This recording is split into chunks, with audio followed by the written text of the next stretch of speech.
What's going on? It's time for another episode of Too Hard for the Radio, transmitting from the future-free state of Greater Idaho. I am the one-armed madman, and from the badlands of southern Montana, it's Nolan 5150.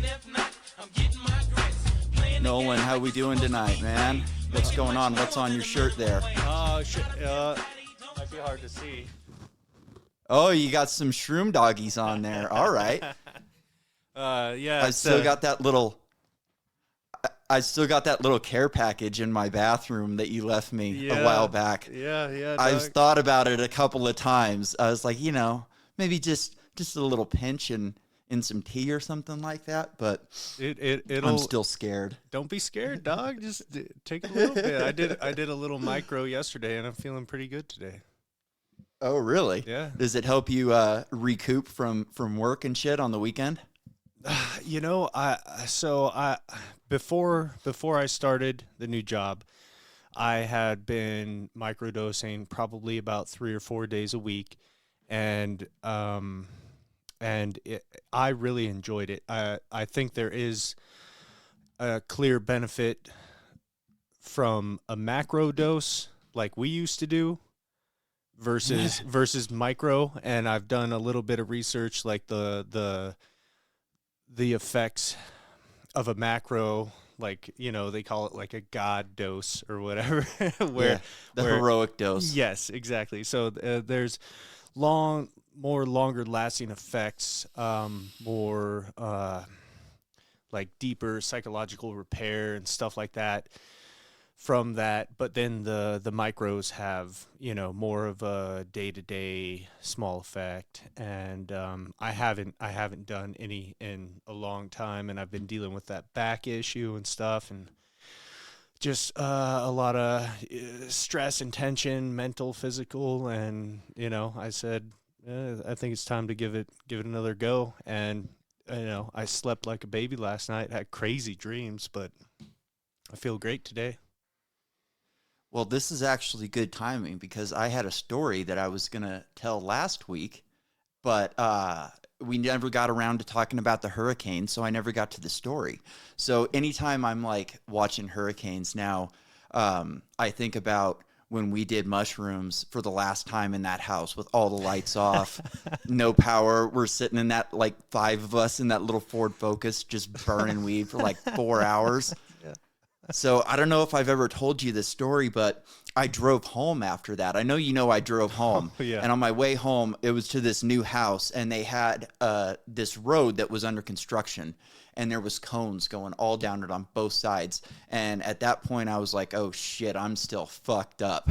And I'm like Alice in Wonderland going through this thing. It's like enclosing all around me, just orange lights everywhere, and this thing curves like S's a couple of times, and I'm like, oh shit, man, I'm going off the road, no doubt about it. And I ended up making it home, but so I get home and I go upstairs and I turn the TV on, and at that very time Hurricane Katrina was making landfall. Oh wow. And it's on every fucking channel. And I'm watching it, and it's doing the yellow and green and red, the little twirling eye, and I'm just doing, holy shit, this looks fucking wild. I'm still going. And then it all, like, crushed down on me like this huge weight, and, like I got all, like, anxiety, and I was having trouble breathing. I was like, oh, my God, I'm watching thousands of people die right now. Yeah. And it just fucking freaked me out. It was like, holy shit, I can feel them dying. That had to be intense, man. I'll tell you what, that time was crazy. That I wouldn't even classify that as a bad trip for me, but no. It wasn't good either. It was crazy. No, it was great. It was the best and the worst at the same time. Yeah. But that night, everybody else started taking off, and because, like you said, that was the last calendar day that we had the keys to our townhouse. There was no electricity, no furniture, and we took full advantage of it. And I've been to outer space mentally a couple times, but I went to outer space several times. I think everybody did that night. Well, we actually did kind of go to outer space because we had Hobby Lobby over there driving us around in my pickup. Oh, and shit. I don't know if you remember this, That but was this that is one night? of the things I remember the most. Yeah, Hobby Lobby was driving around in my pickup, and he took us up on the top of a hill over Temecula. Lights are, shining. The stars are bright. We're all tripping. And he parks us on a hill. And I remember I was kind of tripping because I didn't want him to wreck my truck. This is brand new 2004 Dodge pickup that I had. And so he parks us on this hillside, and I'm sitting in the front passenger seat. So I've got my seat leaned back, and everybody else is in the back. And he's like, all right, you guys want to go to space? And he does a countdown, and then he power brakes the pickup for a few seconds and just takes off up this hill, and we're all holding on like, and we see the stars coming at us like we're going to outer space. Dude, we have so many stories from that year there that I didn't even remember that was that night, but yeah, I felt like I blasted off for sure. And we drove past that cowboy club in Old Town, and there was like what? Stampede. A dozen. Yeah, Stampede. There was like a dozen cop cars all lit up, and we're just like tripping balls. And side note, well, I don't know if I should say his name. I don't want to put him on blast, but Hobby.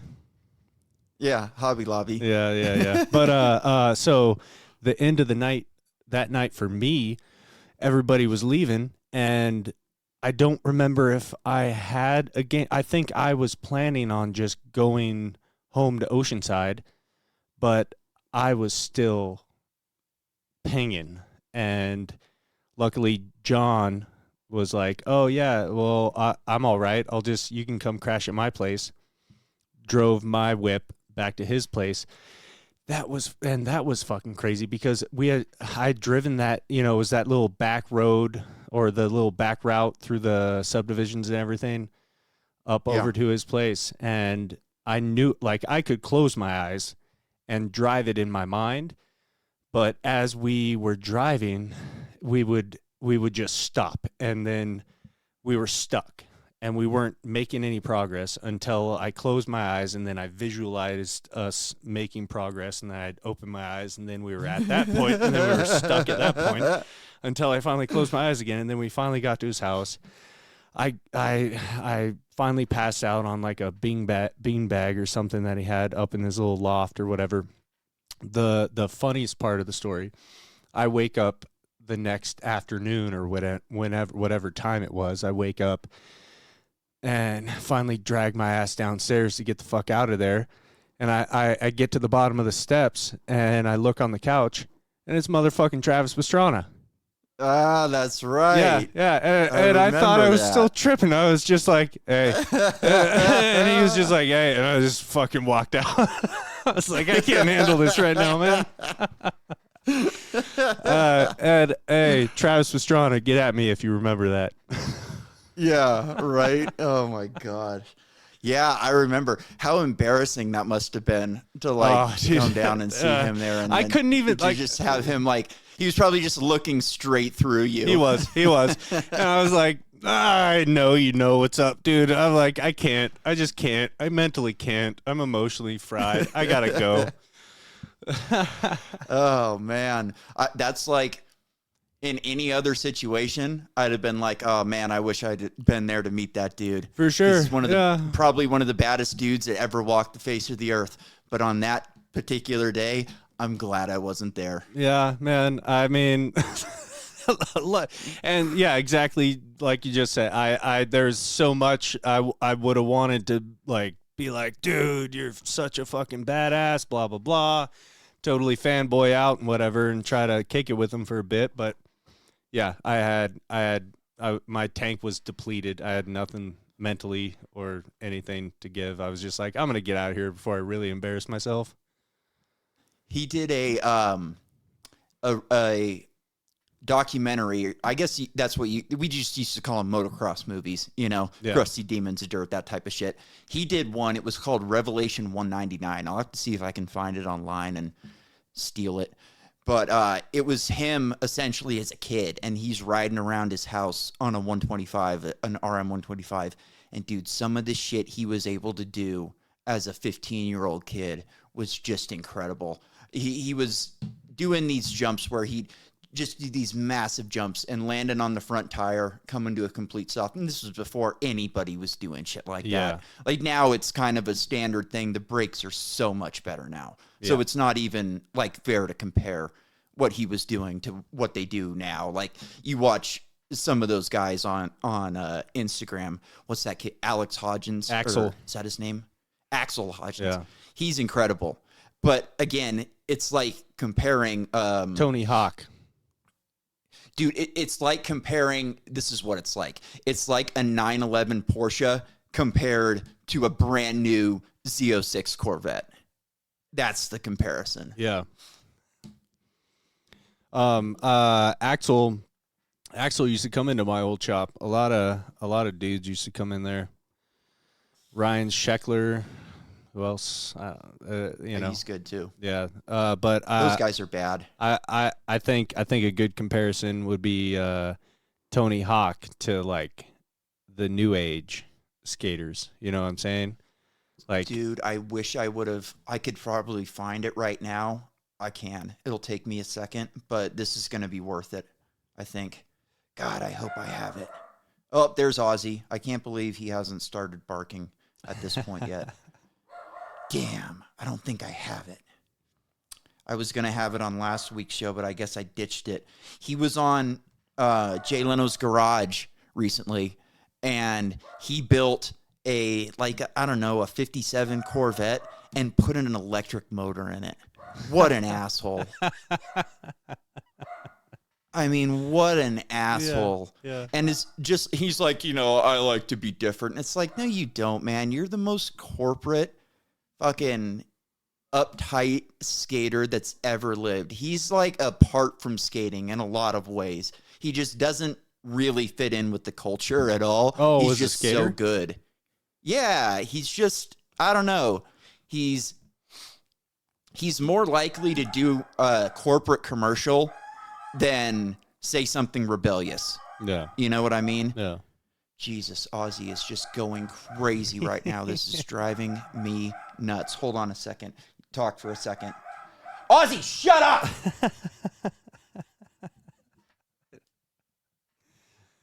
Yeah, so all right, I think I took care of it there. The good old cough button. Yeah. The story behind the T-shirt, though, it was a birthday present from my niece. Oh, right on. Yeah, she knows my style. She knows you well. Yeah. She knows you well. All right. Well, why don't we get into the news here? I was going to bring up this other story, but screw it. We're just going to skip right into climate change. So this story's a little bit old right now, but who cares? I don't think anybody's even listening to us at this point. I have no proof. I have numbers that I get from various sites like YouTube and Rumble, and I get podcasting numbers. I know how many people download the show, but still, we don't really have a whole lot of proof that anybody's listening. So this is an old video. What do you think? What do you think the odds are that, or what do you think the percentage of our views are actual Russian troll farms? They're just, I don't know. They're just I doubt trying any. to keep I tabs think a on lot us. of them are just. I think a lot of them are just clicks on. So like if I post it on social media, if somebody clicks the link, it brings you through to the video, and then that counts as a view. Like even if you just watch for a second? Yeah, you can go on to YouTube and see how long people watch the video for. Oh, really? And it's not all that long most of the time. Yeah, I can bring it up. We don't need to go over this stuff. We can, hey, if anybody's listening, leave a comment or send us an email, something. Let us know that you're listening. Tell us how bad we're doing. A few people out there. Yeah, tell us what you like. Constructive what we've done criticism that you do like, what you don't like. Tell us we're assholes. Tell Nolan to get some better internet so we don't have to do all this fucking bullshit all the goddamn time. I went on to some internet site and I typed in your address and it said there's like 4 different services available. So hopefully that means something's on the way. I don't know. We'll see. Let's get back into the show. So old dick grabbing Don Lemon brought on a hurricane expert the other day to get the lowdown on Hurricane Ian. So let's go to Don Dog.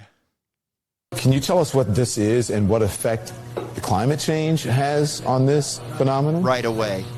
We can come back and talk about climate change at a later time. I want to focus on the here and now. We think the rapid intensification is probably almost done. There could be a little bit more intensification as it's still over the warm waters of the eastern Gulf of Mexico, but I don't think we're going to get any more rapid intensification. If you look here, you can actually see, pretty interesting for your viewers, you can actually see a second eye wall forming around the inner eye wall, and that's basically the second eye wall has overtaken the original eye wall, and that should arrest development. So listen, I'm just trying to get there. You said you want to talk about climate change, but what effect does climate change have on this phenomenon that is happening now? Because he goes, you said you wanted to talk about climate change. No, he didn't. He said he didn't want to talk about climate change. All right, let's check back in. That is happening now because it seems these storms are intensifying. That's the question. I don't think you can link climate change to any one event. On the whole, on the cumulative, climate change may be making storms worse, but to link it to any one event, I would caution against that. Okay, well, listen, I grew up there, and these storms are intensifying. Something is causing them to intensify. That's his rebuttal. I grew up there. I know these storms are intensifying. It's like, yeah, no, you don't, motherfucker. You know, somebody in your ear is telling you to get back to climate change because that's the thing. We gotta drive home. Nobody's interested in this nuclear war. Why can't we get anybody interested in the nuclear war? At least get the climate change going. No, well, it's one or the other, right? It's got to be. It's got to be something that kills everybody. You know. All of these arguments come down to too many people, and how are we going to get rid of them? What do you think about the whole Biden pardoning all the marijuana convictions, right? I'll believe it when I see it, and I think this is like a platitude to... I've got some more stories on it at the end. Okay. So we'll get down. We'll get back. Let's get to it at the end. Let's keep going with climate change, and then we'll motor through. Otherwise, we're going to get off target. I do have some... Biden went down to Florida like right afterwards, and he's doing this press conference here. He's got Ron DeSantis standing behind him, some Coast Guard, and I don't know, maybe a reservist, some guy who looks like he's a colonel or something like that, uptight. So he's let's see if Biden can go this entire time without making a political point. First, Eddie, thank you very much for the hospitality, and I want to thank the mayor and the county chair. Cecil took me on a little helicopter ride, and we went out to Sanibel Island all across. I mean, I'm sure it's much worse on the ground, but you can see a whole hell of a lot of the damage from the air. And you can imagine, because unfortunately, I've been to a lot of disaster areas in the last couple months. The White House has been a disaster area.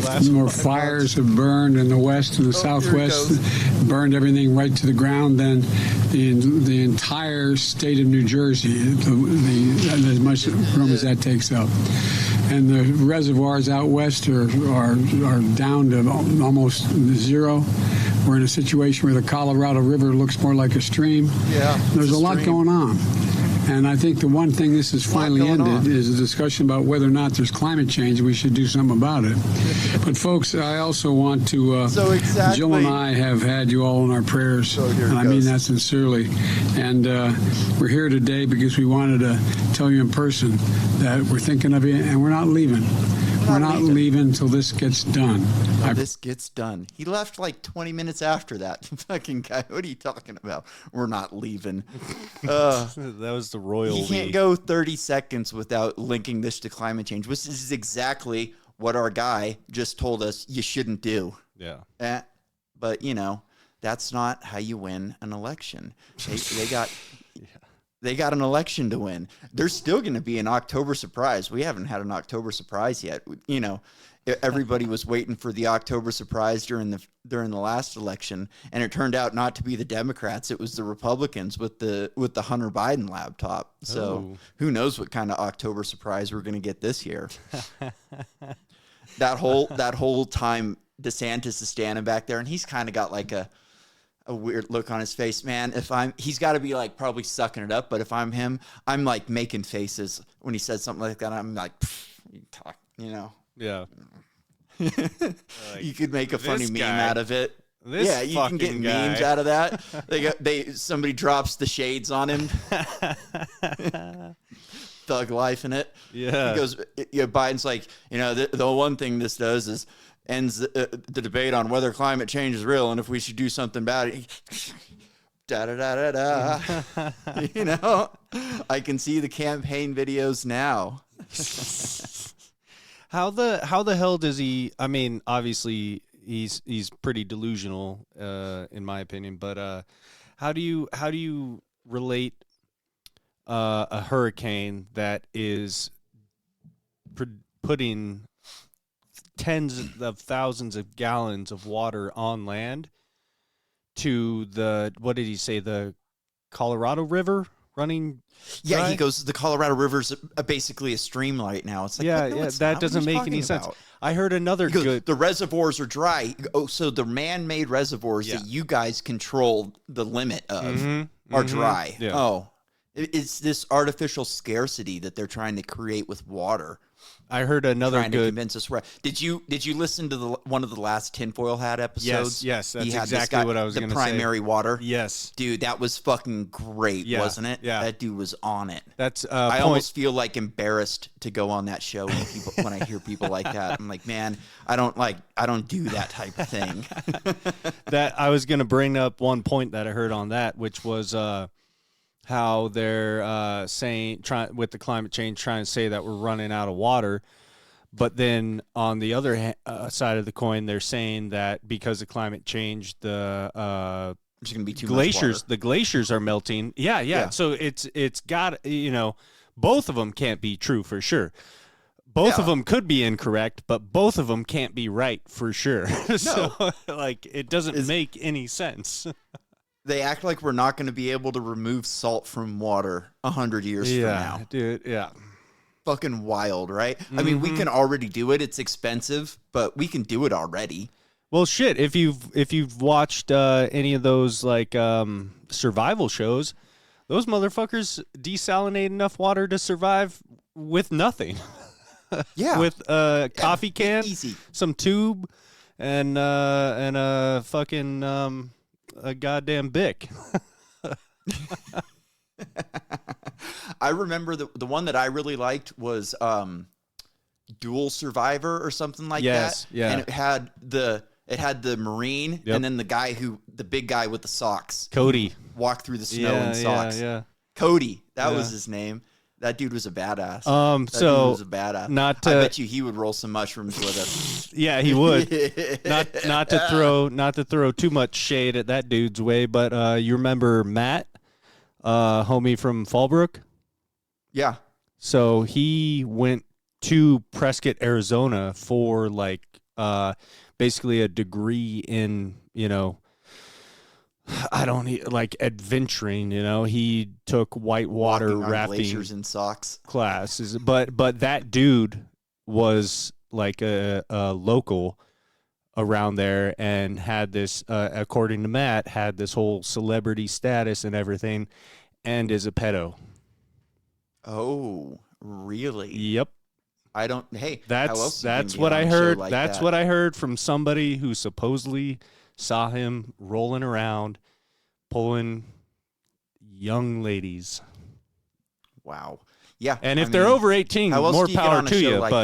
But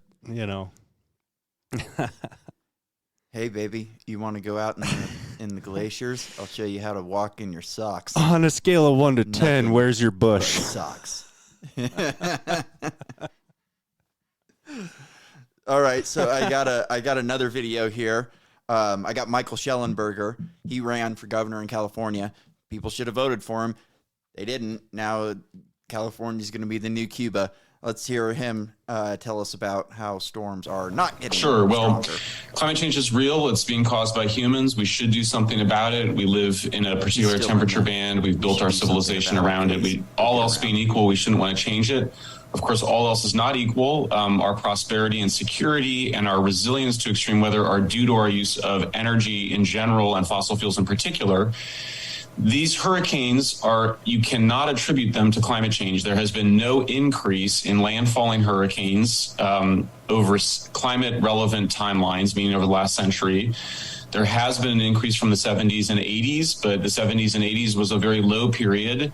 So when you look at a full century, you do not see an increase. There's been an increase in satellite recordings of hurricanes. We've gotten better at recording hurricanes, but when you factor that in, there's been no increase. And so it's irresponsible to suggest that there's been an increase in hurricanes at all, much less as from climate change. And that's both for all hurricanes, but also for major hurricanes, category 4 and 5 hurricanes. So it's also incorrect to say that climate change has intensified hurricanes. There is a prediction by the National Oceanic and Atmospheric Administration that we will see a 5% intensification of hurricanes, but that 5%. Will be due to the fact that the total number of hurricanes is expected to decline by 25%. So the increase in intensity is just a residue of the fact that you've had an overall decline larger than the decline of category 4 and 5.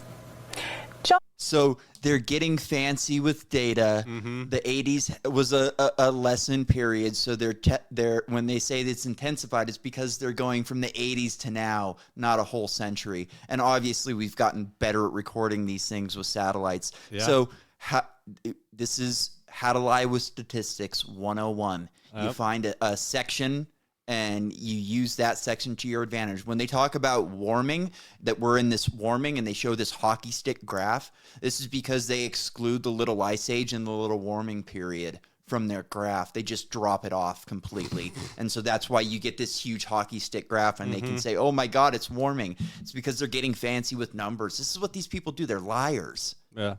That's like that sounds like fucking the new press secretary or White House secretary lady. She's horrible. When they're trying to say that the unemployment rate's actually down because, that they just, they're like, well, the unemployment should have grown by this, but it only grew by this. So we count that as a win. It's like Biden bragging that he brought gas prices down. Yeah, from where you fucking grenaded them up, over $5. Oh, I brought them down $1.60. It's like, and you've gotten rid of all of our strategic oil. Like they've offloaded our entire strategic oil reserve. All right, so now we've got this little pasty little leftist over here. We've got on the panel. Let's hear what he's got to say about the global warming. Do you think that he's going to come with facts and evidence and science like Schellenberger just did? How pasty is he? He's pretty pasty. He looks like you could squish him with your thumb. I don't think he's going to have many facts. All right, let's see. You need some Paul, sunlight. I want to respond to that. I looked into this and I saw climate reports that did show that there's an increase in intensity in hurricanes. I think the claim about the frequency stands, but the predominant argument that I've seen made is that there has been, in a short-term way, an increase in frequency, but more substantively, an increase in intensity of stronger and more damage-causing hurricanes. What's the truth here, in your view? Okay, first off, she knows something. Obviously, she's read some studies. She knows the answer that she wants, and she's trying to get it out of this guy. Yep. This chick is slick. I can tell that she's smart. She has the exact answer in mind. She knows exactly how she would answer the question, and she's looking for a precise answer. If you look at this, you can see that A, B, C, D. You know what I mean? So let's hear if he can do it. Well, as someone who grew up in Miami, Florida, a frontline community when it comes to the climate crisis, it's hard to swear that, the effects of a changing climate aren't becoming more intense as we lag on any form of action to meaningfully address it. I think that what we've seen over the past few years is that these intensifying storms and in other places, they take on other forms of climate effects, droughts, wildfires, and so on, are becoming more apparent and more intense and are wreaking havoc over the lives of loads of people across this country and across this world, particularly folks who are most vulnerable, working class, poor people, people of color. And that is where the real intensity is being felt. There is a lack of action up to this point on the climate crisis. We have to devastating effects all across Florida, all over the Pacific Northwest when it came to heat waves that were historic over the past couple of years. The science is in, yet what actually seems to be happening, or the only sort of action here that seems to be out, is that by our elected leaders. So I actually think that, you know, it is of minimum responsibility for President Biden to be talking about an issue like the climate crisis when disasters like these occur. We should be ramping up our action, if anything. John Paul, what about the art? Not one fucking answer.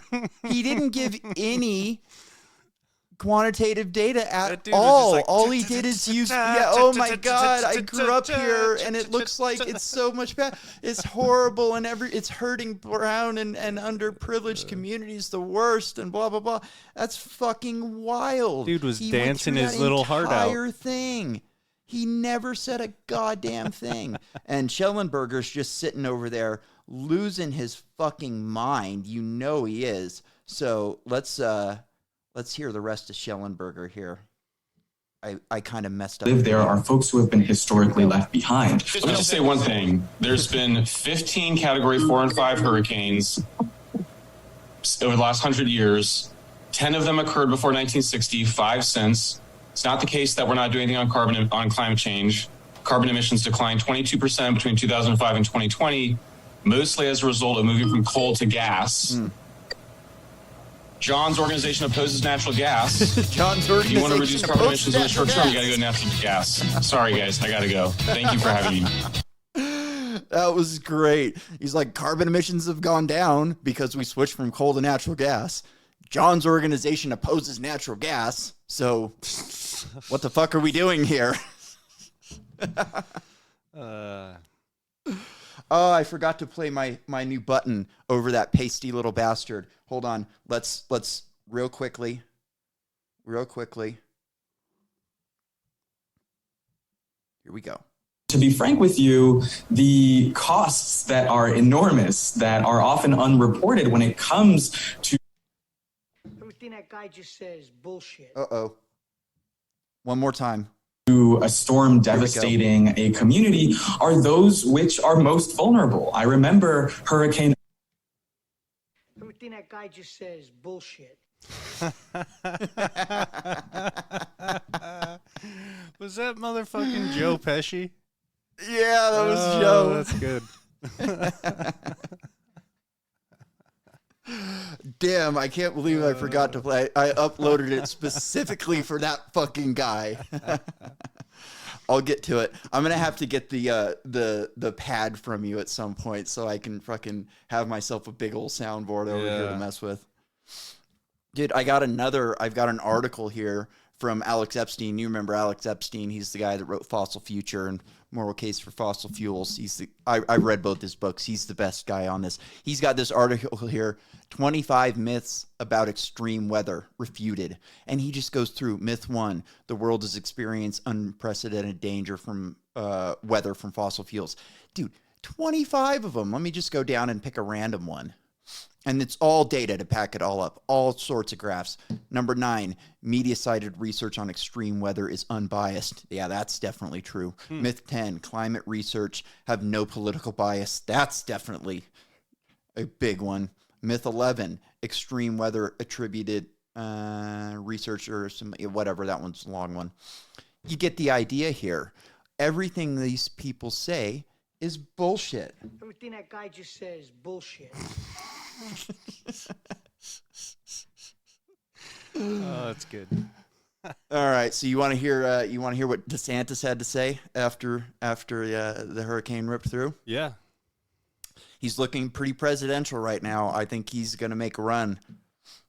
Not so much. The other thing that we're concerned about, particularly in those areas that were really hard hit, is we want to make sure we're maintaining law and order. don't even think about looting, don't even think about taking advantage of people in this vulnerable situation. And so local law enforcement is involved in monitoring that. You know, I told Kevin if the state needs to help as well, because you can have people, bringing boats into some of these islands and trying to ransack people's homes. I can tell you, in the state of Florida, you never know what may be lurking behind somebody's home. And I would not want to chance that if I were you, given that we're a Second Amendment state. Governor, you're going down to St. Johns County. I want to ask. He's not messing around. The man is not messing around. The more you fuck around, the more you find out. Fuck around and get some. He's right, man. They had signs. People were spray painting all over wrecked buildings and shit. You loot, we shoot. Yeah, man. Like, I not to change subjects to gun control, but real quick, like the only you can have the opinion that if there were no guns, then everything would be more peaceful. But there's never gonna be no guns. So what's the only other solution? Is that every gun proliferation, law-abiding, sane civilian. And I always like to combat extreme gun control. Well, here's the problem. Here's the problem, though. I got to stop you. What you just said, every law-abiding, sane civilian should have a gun.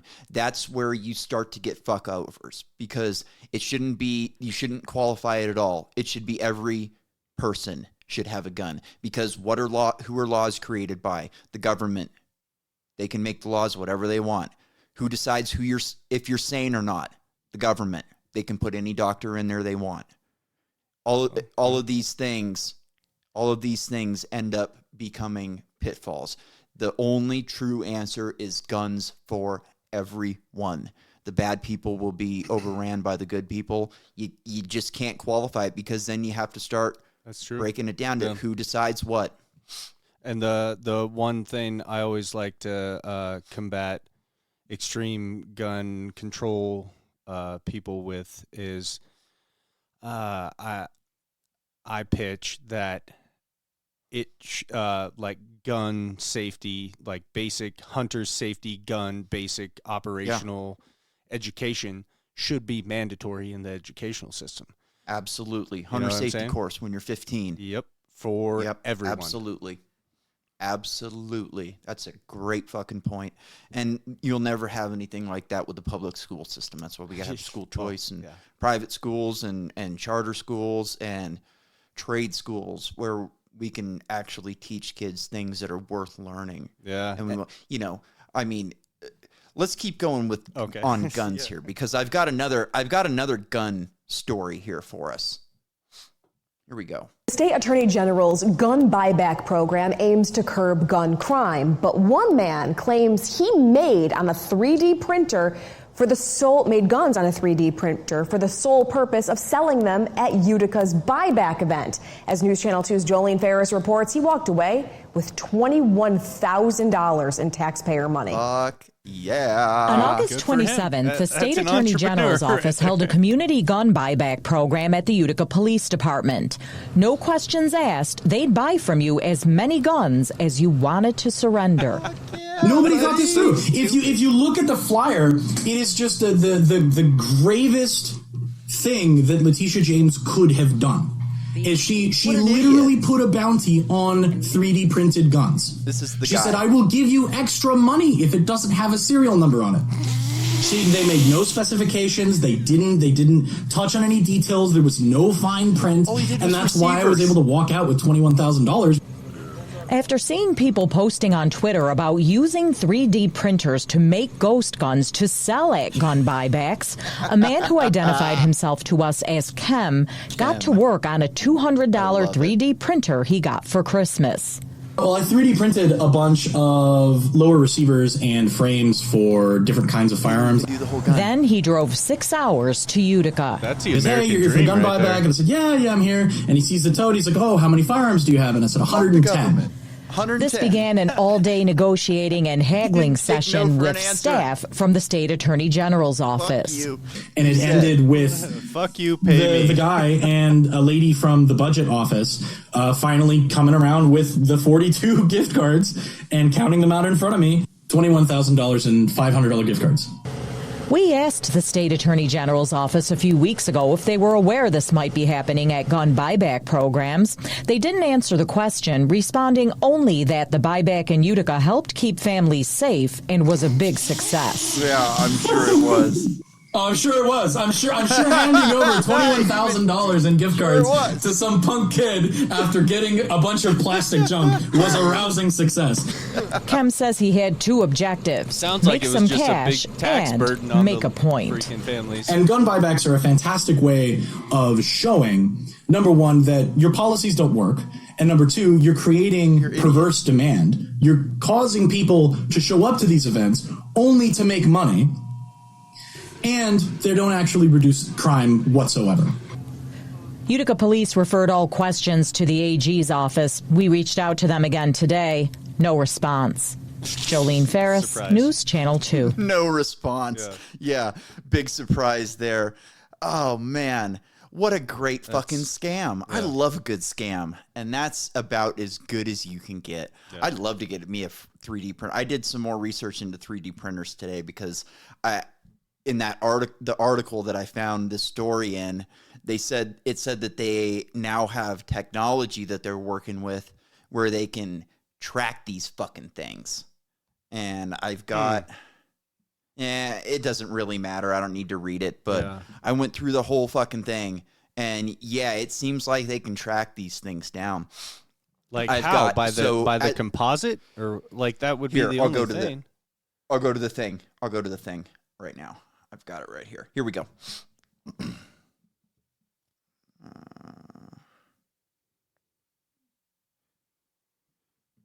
The print tracker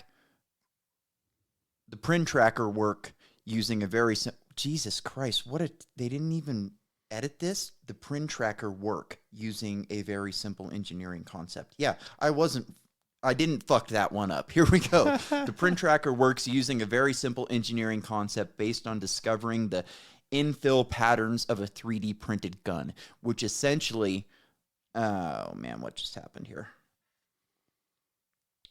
Which essentially contain info about the object. In practice, however, small differences that exist in terms of the lack of uniformity can complicate the process. The aim of the team's invention is to account for these differences. So essentially, they'll be able to take a microscope, look at this machine, look at this the gun. Yes, exactly. Then look at something else that the machine is made. Exactly. So it's not like after every lower, you just fucking run a file across your fucking needle. Well, no, the deal is your printer is going to print the same way every time. So they're going to look at that. Not if you hit the well, then it's not going to work. It'll work. Or you just change the needle after every dozen or so. I don't know. Yeah, I guess maybe. Who knows? But have you ever seen they're going to figure this shit out? Have you seen any 3D printers in action? Yeah, they have one. They have two. They have a big one and a small one at my prosthetics place. They can make prosthetic shit with them. They can actually make entire prosthetics with them. One of them takes up an entire room. It's massive. Wow. Like they had to rent an entire different part of the building to house this fucking thing. That's cool, man. I think 3D printers are like gonna be a huge part of the future. Have you seen the ones that 3D print houses with concrete? I have. That's interesting. I saw recently that they did an experiment where they took one of those things and they fed it shit that they would find on Mars, and it was able to make structures out of Martian dirt and shit like that. So they're like, oh, we can go to Mars and put these things to work. Martian. Yeah. You slaves won't have to do all the labor by hand. We'll make the bricks for you. You want to hear some more about 3D printed guns in Australia? Yeah.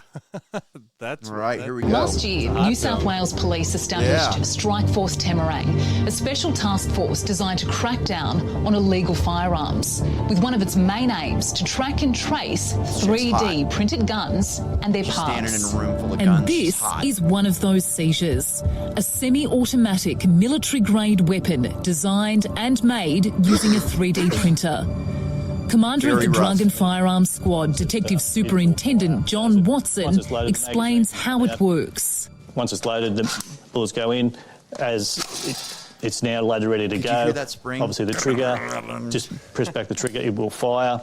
That's a safety switch. Doubtful. And that's there is where the ammunition will come out. So that's the ejector port. And in terms of the weight of it, is it very comparable to what the normal version of that would be? Look, somewhere between 2 and 3 kilos. So yeah, look, it for all intents and purposes, it is almost an exact replica. Almost an exact weapon replica. was seized during Do a you hear raid. that fucking guy? It's almost an exact replica. Dude, this thing looks like a cheap toy. I've got a BB gun down there that is far, far better quality than this fucking thing.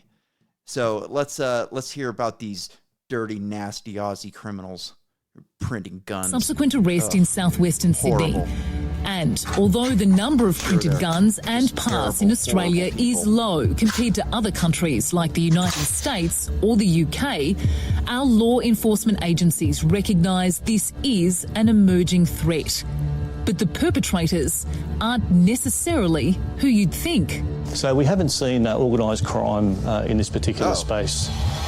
It's something that we are seeing people that are interested in firearms, edged weapons, interested in using the technology to see what can be reproduced, perhaps. Obvious. But probably the one common thing is that curiosity becomes criminal once they start manufacturing gun parts and firearms. Unlike traditional guns. The curiosity becomes criminal once they start manufacturing parts for firearms.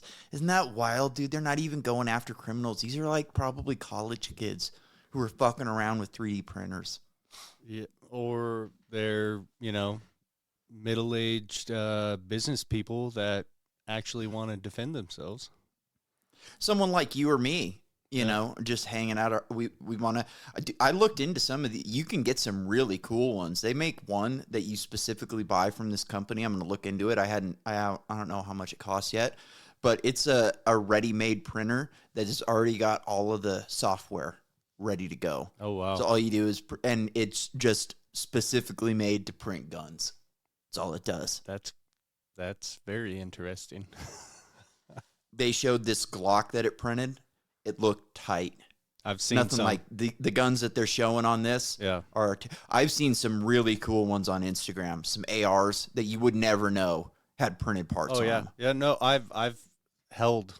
Haven't shot any that I know of, but I have held some 3D printed tools. That was very deep. Thank you for that. Yep. You really painted a picture of what it's like to hold and access and use a 3D printer. Rethinking what I was saying and how deep I wanted to get into that. Hey, Nolan. There's no free lunch. Oh, wait. Hey, Nolan. You don't have a lucky crack pipe? Oh, I mean, come on. It's got to be that lucky crack pipe.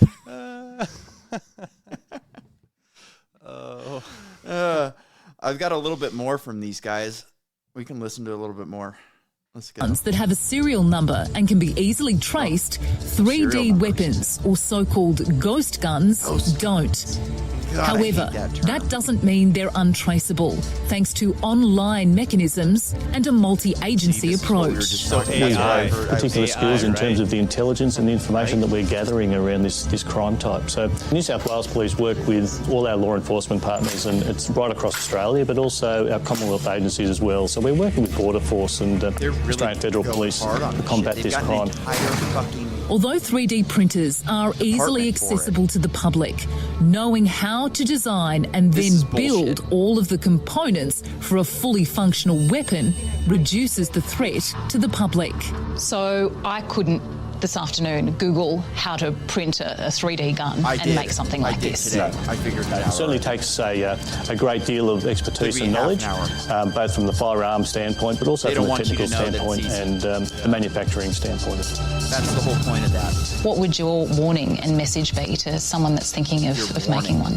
We have some of the strongest laws in the world, so they're going to be facing very, very serious penalties, 10 and 14 years for manufacturing firearms. We're getting information all the time that we're acting on, and I think that the message is very clear.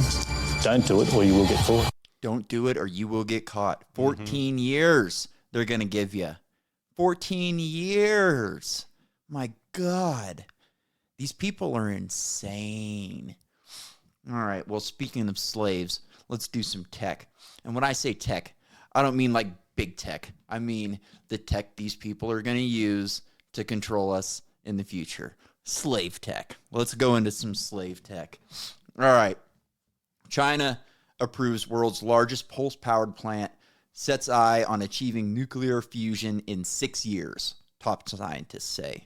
So, let me read a little bit from this, and then we shall learn. On September 9th, Professor Zhang of the Chinese Academy of Engineering Physics announced that the Chinese government had approved the construction of the world's largest pulse-powered plant in Zhejiang province in China. He also told the gathering host in Beijing-based think tank Texascope that the country intends to create nuclear fusion by 2028.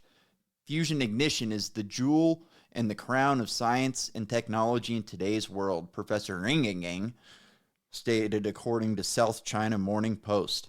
So, the way they're going to do this is they're going to use a Z-Pinch fusion machine. Now, Z-Pinch is really fucking cool.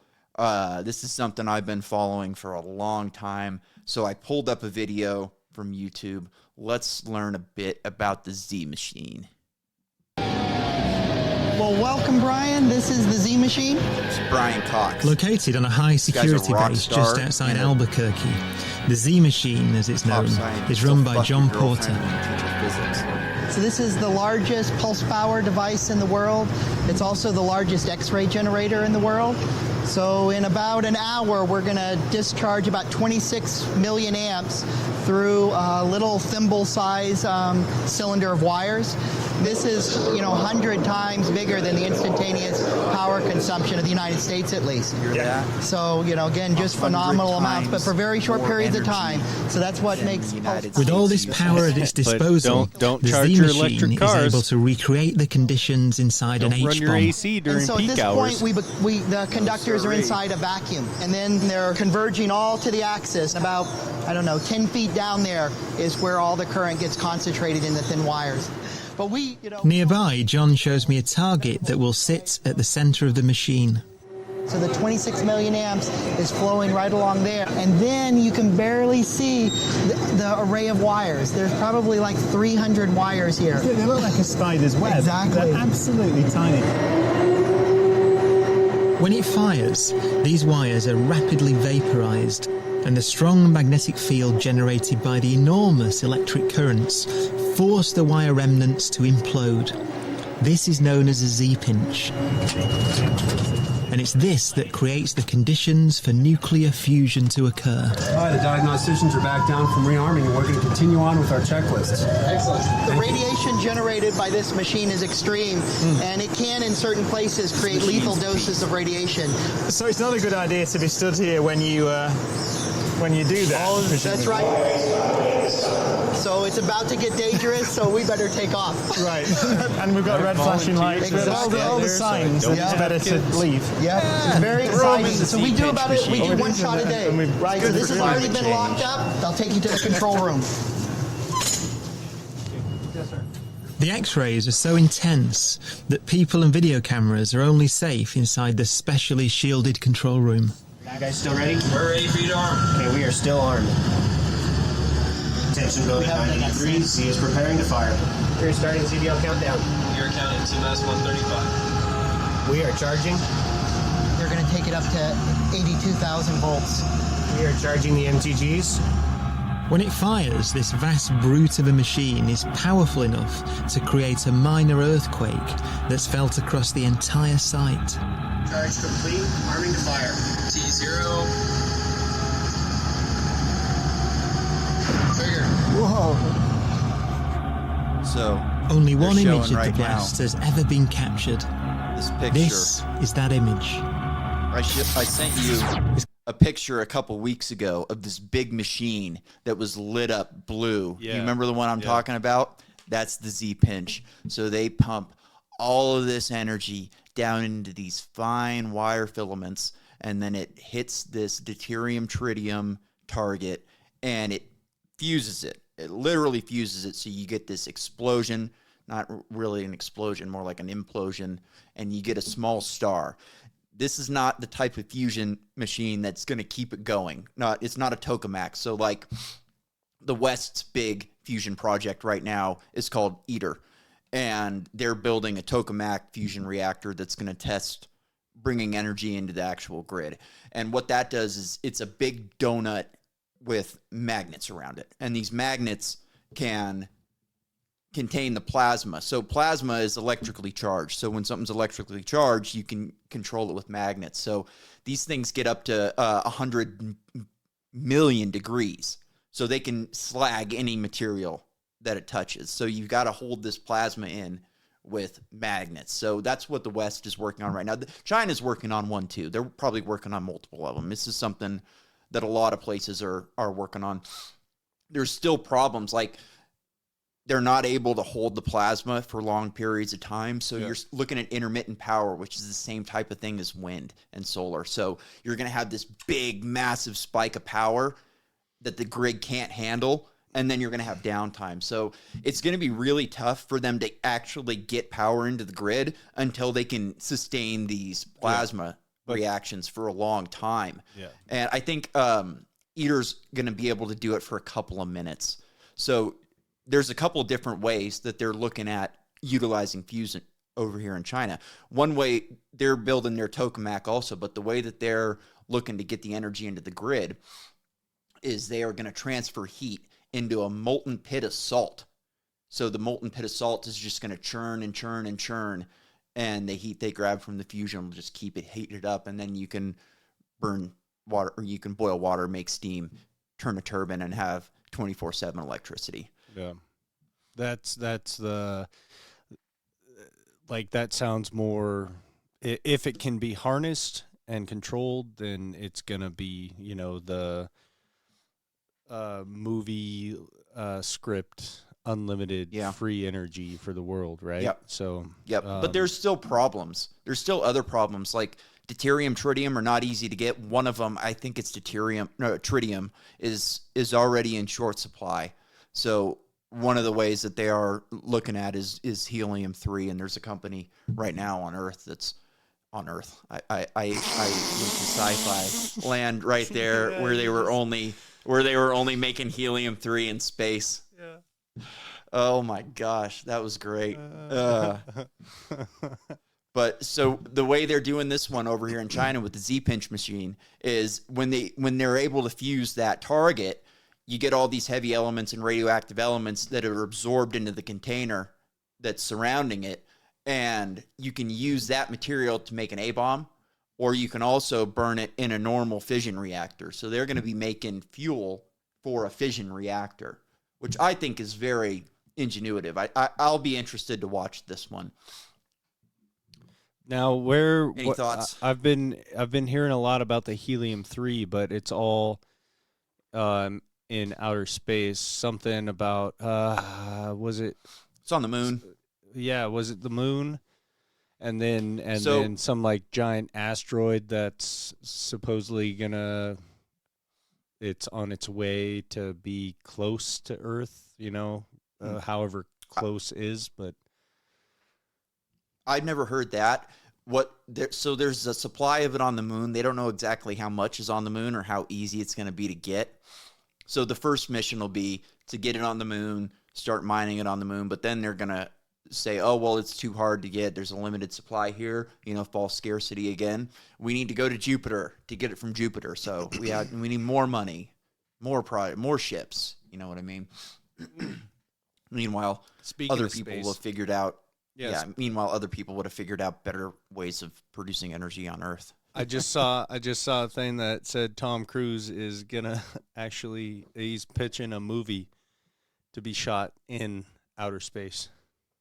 I heard that too. I'm all in on that movie. Absolutely. Please let it be a Mission Impossible. Oh, that'd be great. So I've got one more tech story. So Tokyo, Tokyo builds an eco-friendly, high-end technology city on Bay. Super smart city, they're calling it. So what they're building is just these massive, massive cities. They're called arcologies in sci-fi. So you've got this big, massive, self-sustaining city where you've got shopping, food, your energy's produced. They burn your garbage. The AI tells you where to go and what to do, and everything's done for you. It's the, sci-fi vision of the future type of thing. So there's another one of these in the works. So let's learn a little bit about the line in Saudi Arabia. Countless governments and companies have taken a stab at building a city of the future. There's Songdo in South Korea, the Alphabet-funded Quayside project in Toronto, which was abandoned in May of last year. And both Singapore and Barcelona have tried to modernize with smart sensors. In January of 2021, Saudi Arabia announced plans for its own futuristic city called The Line. Instead of communities sprawling outward from a central location, they would be built vertically and arranged, in a line, hence the name. Even though the vision for the city stretches 170 kilometers, it would do away with cars entirely and instead be connected by high-speed rail that would travel the entire length in just 20 minutes. And each individual community would be largely self-contained, so that almost anything you could need, be it a school, a doctor, or a quick meal, would be only a 5-minute walk away. The government says the line will run on 100% clean energy and make extensive use of sensors and AI to manage the city's services. And all of this is supposed to be nestled in the pristine natural landscape of the Tabuk province with minimal impact on the environment. Now the Saudi Crown Prince Mohammed bin Salman has revealed grandiose renders of what the city will look like to match the grandiose plans. The line is envisioned as a giant glass and mirrored wall, 170 kilometers long, 200 meters wide, and 500 meters tall. That's taller than the Empire State Building. It would have greenery stretching along the top, an open-air ventilation system to help maintain an ideal climate year-round, and it would house up to 9 million people. Now, the line is just one part of Saudi Arabia's controversial $500 billion NEOM megacity project. For one, the so-called virgin land that the government is building NEOM on is, unsurprisingly, not all that virgin. It is the ancestral and current home of many people, including members of the Hawatat tribe, who are being forced from their homes for what many see as a vanity project that won't amount to much in reality. Those who have dared to speak out against the government's plans or refuse to give up their homes have been harassed and abducted by Saudi security forces, arrested, or in some cases killed. For example, Abdul Rahim al-Hawati, a prominent Hawatat activist, was killed by police in April of 2020 after posting videos on social media trying to raise awareness of the forced displacement. All of this controversy has even led to some commercial partners pulling out of deals like Riot Games, which had signed on NEOM to sponsor the League of Legends European Championship. Backlash from the gaming community caused that to quickly unravel. Now, even if NEOM is eventually built and lives up to its lofty promises, there will still be plenty of more cause for concern. The line is expected to be loaded with countless sensors, cameras, and facial recognition technology that, in such a confined space, could push government surveillance to almost unthinkable levels. Now, that would be troubling in any nation, but in a country like Saudi Arabia, where homosexuality is outlawed, LGBTQ people are persecuted, and women hold almost no rights, it's downright terrifying. Women hold almost no rights, so there is one plus. Now, this is in Saudi Arabia? Yeah, man. Now, could you imagine how horrible that would be? The one thought I had. You dropped a piece of trash on the ground. We're gonna throw you in the Z-pinch machine. Yeah. the one thought I had, they said $500 billion city, if I'm not mistaken. Now, yeah, right. Is the United States government still like giving Saudi Arabia money every year? Oh, fuck yeah, man. We're supporting their war genocide in Yemen. That was the one major thought I had. I'm like, okay, so they are spending $500 billion to build this bullshit futuristic slave ship on land. Yeah. Behind a big mirror so nobody can see what's happening. But our tax dollars are still getting shipped over there? Yeah, oh, for sure. Why? Absolutely. They have $500 billion to spend on this shit, but we got to give them money.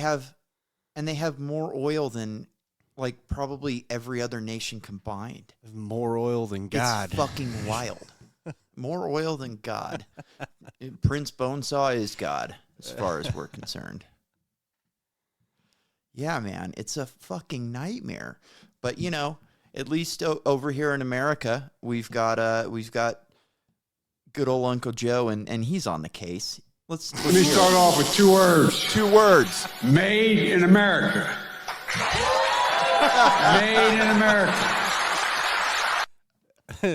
Now Did you hear that? That was made in America, right? Was yeah, that a pronoun? That's right. Fact check. It was a pronoun. Fact check false. Made in America.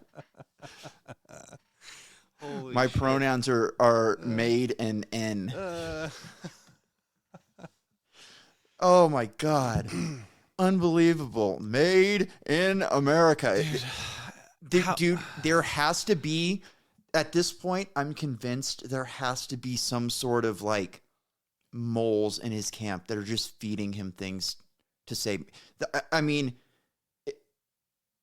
who knows if there was a prompter on that one, but if there was, that had to have been a troll. Dude, somebody's trolling him. He's got to be a robot. He has to be a robot. Nobody, maybe. even if he was a real live human being, nobody could deliver such retarded lines so well, so often. Like you would accidentally correct him. Yeah, and he's gonna run again. That motherfucker can't run. He can't even walk upstairs. What are you talking about?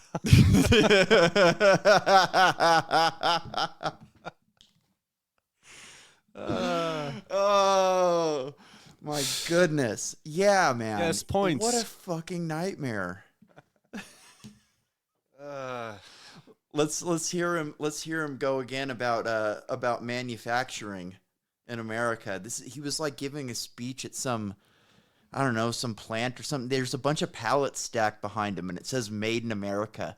So like this was an event that was called Made in America, and he pre-gamed by going like, I'm going to get up there and say 2 words, Made in America. It's like, it says Made in America stamped behind him. Yeah. Made in America. You can't write that. It's wild. All right, let's hear the rest of him. Folks, we need to make these chips here in America to bring down everyday cost and create good-paying American jobs. And don't take my word for it. Listen to the leaders of IBM and across the country. IBM. They're making decisions right now about where to invest to produce these chips. Why would and they're you? choosing America. You say chimps? I don't even listen to what I'm saying. Because they see we're coming back. We're leading the way. As I said, since I came to office, our economy has created 10 million jobs. After we destroyed them all. 668 manufacturing jobs. 660. Did you hear 80 million? And that Made in America is no longer a slogan. Made in America it's is a reality. No longer a slogan. And the Chips and Science Act makes historic investment in companies to build advanced manufacturing facilities here in America. So at that, okay, he goes, after he says all the jobs that they created, he goes, 668 manufacturing jobs. 668. And then on the subtitles down on the video, it says 668,000. Yeah. So they're translating for him. It's like, yeah, this is what he meant to say, so we're just going to write it in how it should have been.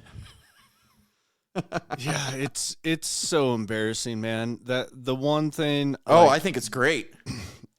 Well, it's embarrassing for the country that's our captain. Like that's the guy. Sleepy Joe comes out on the field to quarterback the game. He's got the C on the jersey. You know what I'm saying? And I'm like, how can he make so many fucking ridiculous, embarrassing fuck ups? And I haven't heard one word as far as I've seen or heard about maybe calling his ability to serve, govern a country. Like they were trying to impeach Trump right out the gate. Not that I'm a giant Trump supporter, but they're still trying to fuck with him just to make sure that he can't run again. And this guy can't even fucking ride a bike, can't even speak a full, normal English language sentence that makes sense and is coherent, but nobody's calling into question his ability to lead. No. But the good thing is the more ridiculous it gets, the closer we get to a national divorce, and we can just wind this entire thing down.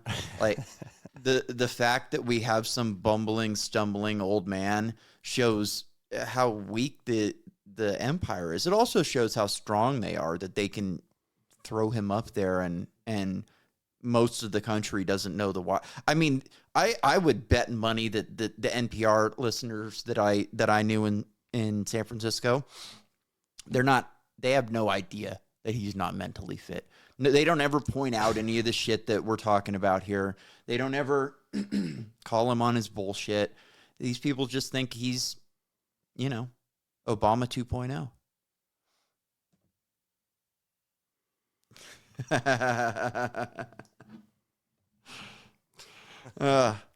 And now he's saying that he's going to drop. Yeah, no shit. And now he's saying that he's going to drop geothermal energy by 90%. Dude, you can't drop anything by 90%. Maybe your how well you can produce a sentence can drop by 90%, but about that, more than that, you're not going to drop anything. He can drop his 90%. Earlobes another 90%. Drop another 90% of his dumps into his pants. I mean,